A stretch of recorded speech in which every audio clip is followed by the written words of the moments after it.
Lakers, maganda ang plano sa number 55 pick. Kukunin ang center ng China, mga idol, na mortal na karibal ng ating Gilas Pilipinas. Pero bago to, baka pwede mo namang i-like ang ating video. Sige na please. Mahigpit ang pangangailangan ng Los Angeles Lakers ng big man, kaya sa paparating na 2025 NBA Draft, mga idol, center ang hahanapin nila sa kanilang number 55 pick. Walang masyadong option sa late pick ng draft, pero may hidden gem na nakatago. Ito, mga idol, ay si Hansen Yang, ang 7'1 center galing China, ang rival ng Gilas Pilipinas at ang future matchup ni Kai Sotto sa FIBA Asia. Nakipag-workout na siya mismo sa Lakers facility, mga idol, at naimbitahan pa ng Clutch Sports, which is ang agency ni LeBron James. So ibig sabihin, malaki ang chance na si Hansen Yang ang kukunin ng Lakers sa NBA Draft kapag available pa.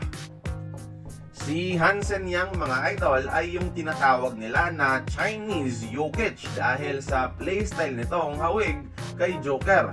Matangkad na medyo mataba, hindi athletic pero dominant sa ilalim at kayang gumawa ng mga plays para sa mga kakampi.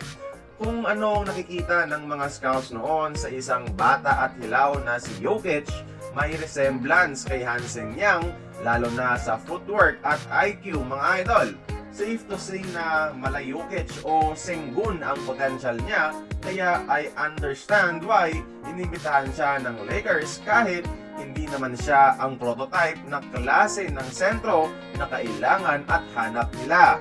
Kailangan kasi ng Lakers, mga idol, ng klase ng center na napaka-athletic para mag-complement sa playmaking ni Luka at LeBron. Magaling sa pick and rolls and the rim runner. Total opposite si Hansen Yang.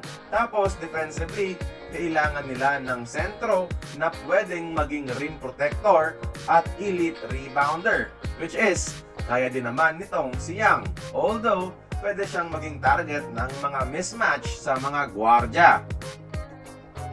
Mga 98% sure na, mga idol, na madadraft talaga siya sa NBA draft at projected ng media na sa Lakers mapupunta. Bata pa to at mauunahan niya pa ata si Kai Sotto sa NBA. In the next 10 to 15 years, mga idol, palagi silang ni Kai Sotto ang magbabalyahan sa FIBA Asia.